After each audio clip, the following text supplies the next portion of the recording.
Se relever après une rupture, c'est très difficile. Si tu as déjà vécu ou si tu vis actuellement une rupture, tu dois savoir exactement de ce quoi je parle. La rupture nous assomme.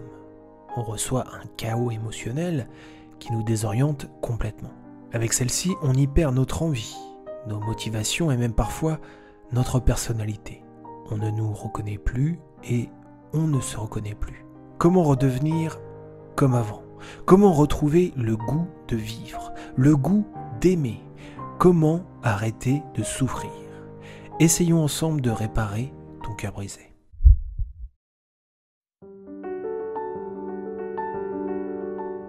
Avant de chercher à te relever, il faut accepter que tu sois tombé.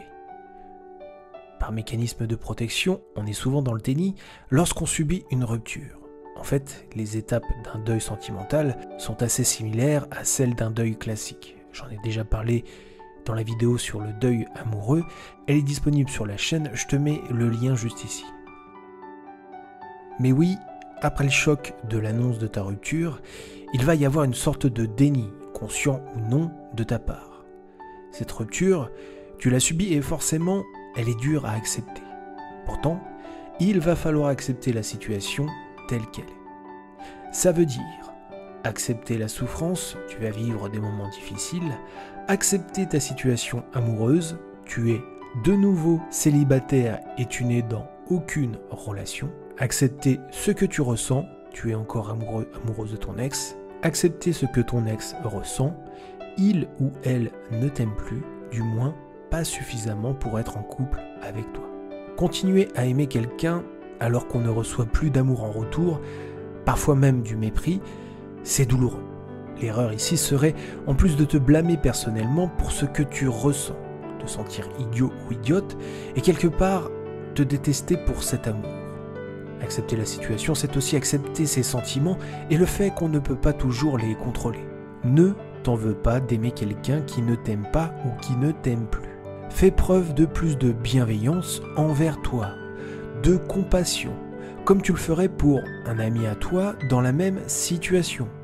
Tu verras te pardonner pour la situation dans laquelle tu te trouves à cause de tes sentiments et de ce qui a pu amener la rupture, ça va te permettre de commencer à aller mieux.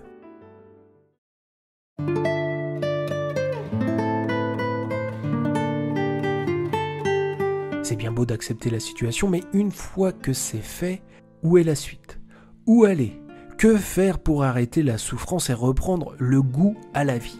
Eh bien, comme pour une chute grave entraînant une blessure, il va falloir travailler sur sa rééducation pour guérir. Et comme pour une blessure, plus ta rupture a eu un impact important, plus ta rééducation sera longue.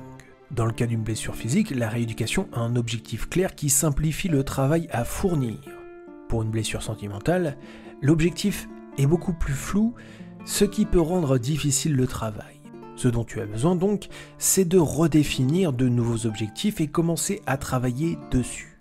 Ces objectifs peuvent être amoureux, comme retrouver une personne et une relation amoureuse.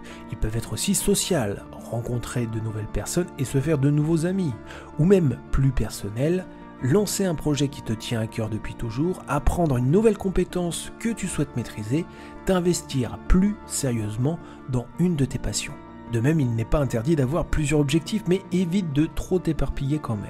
Enfin, il se peut que ton objectif, ça soit tout simplement de récupérer ton ex. Cet objectif est un objectif piège car, avec la mauvaise approche, tu risques de te rendre encore plus malheureux que ce que tu l'es actuellement.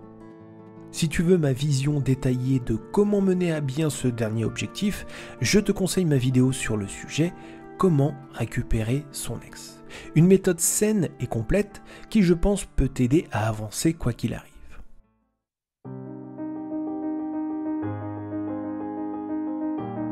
Une vie sentimentale se construit au gré des expériences. Nos rencontres, nos peines de cœur, nos souffrances, nos moments de joie et de partage, tout cela constitue notre expérience sentimentale. Même si aujourd'hui l'amour semble pour toi n'être qu'une source de désillusion et de souffrance, il faut accepter l'expérience à en tirer.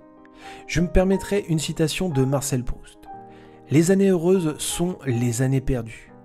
On attend une souffrance pour travailler. » L'état dans lequel tu es aujourd'hui peut être un terreau fertile pour ton avenir. Si tu arrives à te fixer de nouveaux objectifs de vie, même en dehors de ta vie sentimentale, tu vas pouvoir entamer un nouveau chapitre.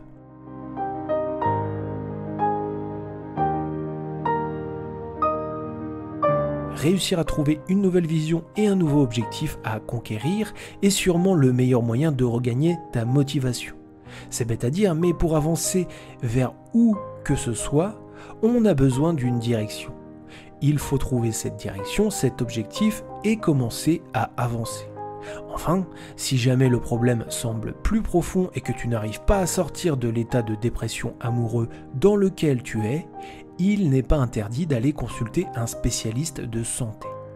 Une aide thérapeutique est selon les situations la meilleure réponse aux problèmes que tu rencontres. Aller consulter une aide quand on va mal, ce n'est pas une honte, c'est même une forme de courage. Je t'invite vraiment à considérer cette option selon ton cas. Merci d'avoir suivi cette vidéo, n'hésite pas à liker pour encourager mon travail. Je t'invite également à t'abonner et à activer la cloche des notifications pour ne pas louper mes prochaines vidéos. Tu peux également retrouver Cœur Brisé sur TikTok, Instagram, Facebook, avec des formats de vidéos plus courtes. Tu trouveras les liens vers mes profils dans la description de la vidéo. Quant à moi, je te dis à très bientôt pour une nouvelle vidéo de Cœur Brisé. D'ici là, prends soin de toi.